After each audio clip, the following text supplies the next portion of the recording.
Fala, jovem prodígio, tudo bem com você? Meu nome é Renildo de Paula, sou professor e biólogo e estou aqui mais uma vez para te ajudar com as atividades. Vamos lá? Bom, antes de iniciarmos, gostaria de avisar quem tem interesse no material exclusivo, PDFs, e-books, com os complementos do PET, seja professor ou aluno, clique na abinha Seja Membro, veja as vantagens, conheça os benefícios, venha participar do clube.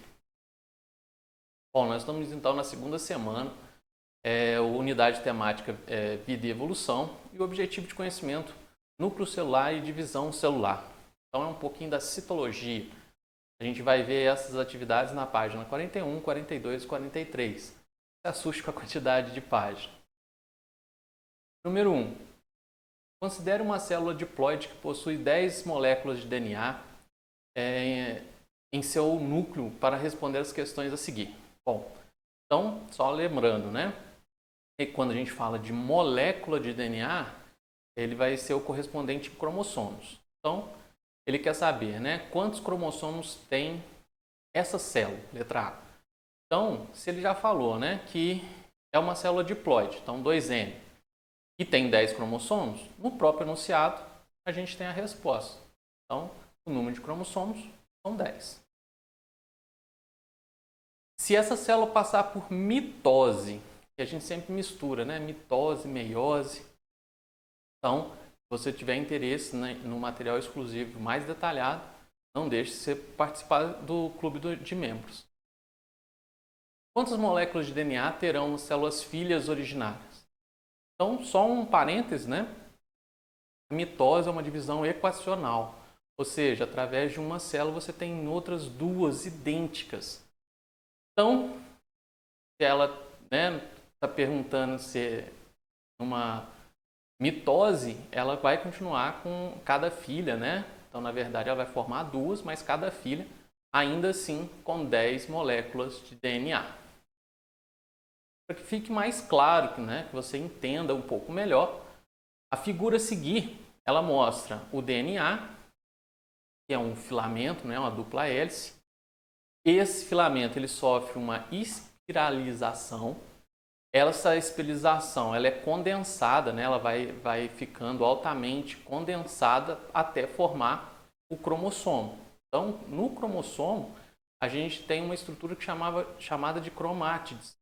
E essas cromátides nada mais são que a cromatina, né? Toda espiralizada. Então, se você pegar o cromossomo, ele é formado de cromatina. A cromatina é um pedacinho dela toda espirilada e até chegar ao filamento de DNA. Então, o DNA é um segmento do gene. Cada gene, cada característica que você tem é relacionada exatamente a esse DNA, aonde você recebe 50% do seu pai, né, características do seu pai, e 50% da característica da sua mãe. Então, voltando, letra C.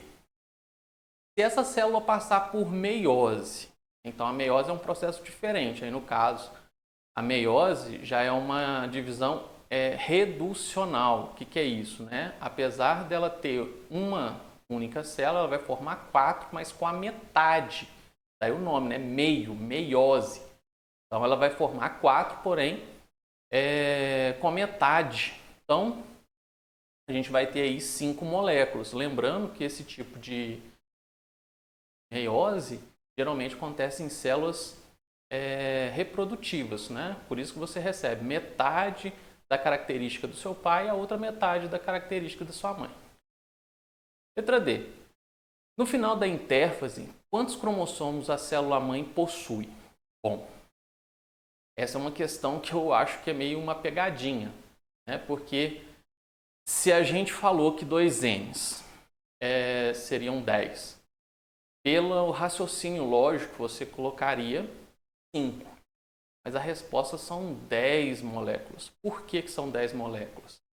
Porque ele perguntou a quantidade de cromossomos e não a quantidade de moléculas. Então, nessa questão, você pode ter muita gente que às vezes erra. Então, tome cuidado. Só lembrando, né? Então, explicar um pouco o que é intérfase. Na intérfase, a gente tem exatamente a atividade mais ativa da reprodução, né? do DNA. Então, e ela é dividida em 3 fases. G1, S e G2.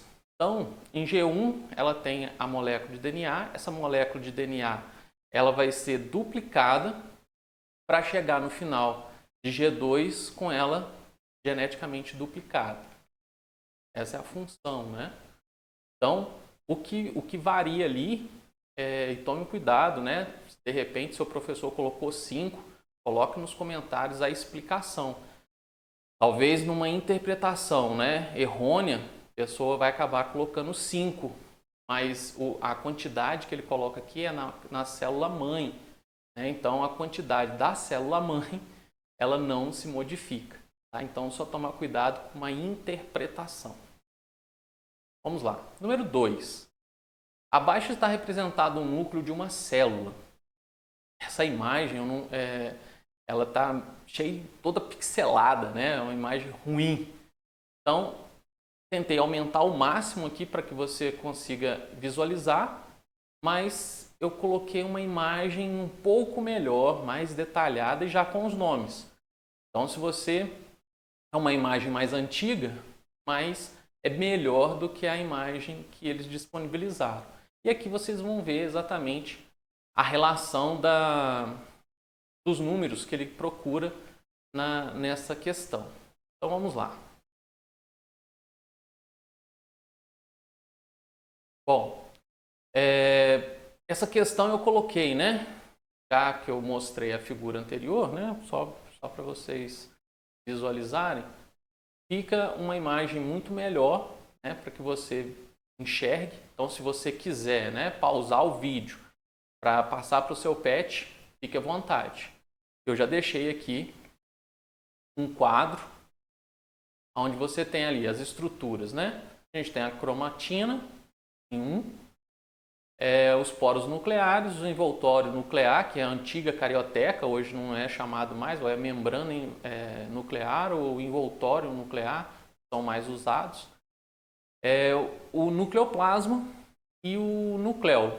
Então, a função fica mais fácil, né, de você descobrir, digitando aí no Google, é muito mais fácil de você visualizar, de achar a função. Então, deixei bem resumidinho, coloquei aqui as funções resumidas de cada estrutura. Se você precisar aí, dê pausa no vídeo, né, para copiar, ou, né, se você tiver outra interpretação, deixe nos comentários. Número 3. A imagem abaixo mostra 2 cromossomos homólogos. Então, lembrando, né, os cromossomos homólogos, eles são aqueles que estão diretamente ligados ao DNA. Né? Ou seja, você recebe metade de uma característica genética do seu pai. Os outros 50% vêm da sua mãe. Isso para qualquer característica, né? Uma coisa que às vezes a gente escuta. Ah, o seu pai é assim, você puxou isso do seu pai. Então, algumas características, né, que a gente nasce, na verdade, metade é do pai e metade é da mãe. Um exemplo típico disso é o albinismo. Se você tem um pai albino, a pessoa pode caracterizar, né? Você recebeu essa característica do seu pai que é albino.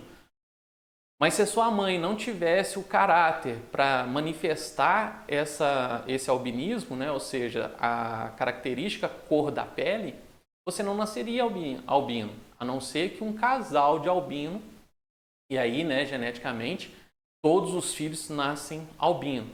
É uma característica que a gente provavelmente vai estudar mais à frente. Então, os cromossomos homólogos eles estão relacionados exatamente aos genes.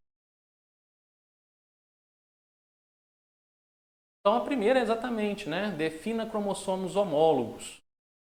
Então, são os pares de cromossomos herdados de pai e mãe que possuem informações genéticas semelhantes, assim como comprimentos, estruturas, quantidades, localização de genes, centrômeros também são similares. Explicando, né? O que seriam? Quando você tem Às vezes você tem várias características semelhantes ao seu pai, mas você é um indivíduo único. Então, ou seja, né, esses cromossomos homólogos, eles pegam lá cor de olho. Então vai ver o gene cor de olho da sua mãe, cor de olho do seu pai.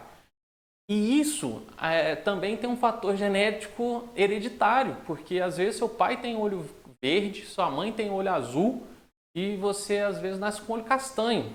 Então, por incrível que pareça, pode acontecer. Então, essa característica é cor de olho. Então, ele vai pegar, né, nos cromossomos que são homólogos, cor de olho do seu pai e cor de olho da sua mãe. Descreva os cromossomos e a molécula que compõe as suas estruturas. Então, os cromossomos são estruturas formadas por moléculas de DNA, como a gente já viu, né, altamente condensadas, associadas a moléculas de proteína, que são as histonas. A gente já mostrou a imagem naquele primeiro slide, da primeira questão, durante o ciclo mitótico ou meiose. Então, isso aí seria um resumo. Você pode responder da melhor forma possível. De repente, você achou outra resposta. Deixa aí nos comentários que eu posso verificar para você se está correto. Tem às vezes alguém que prefere fazer um resumo. Essa questão já está altamente resumida. Então aqui eu coloquei um acréscimo, né? Como eu sempre falo, nossos vídeos eles têm um diferencial exatamente em relação aos complementos. E mais uma vez, se ainda não participa do clube, não deixe de clicar na abinha, veja os benefícios que eu tenho certeza que não irá se arrepender.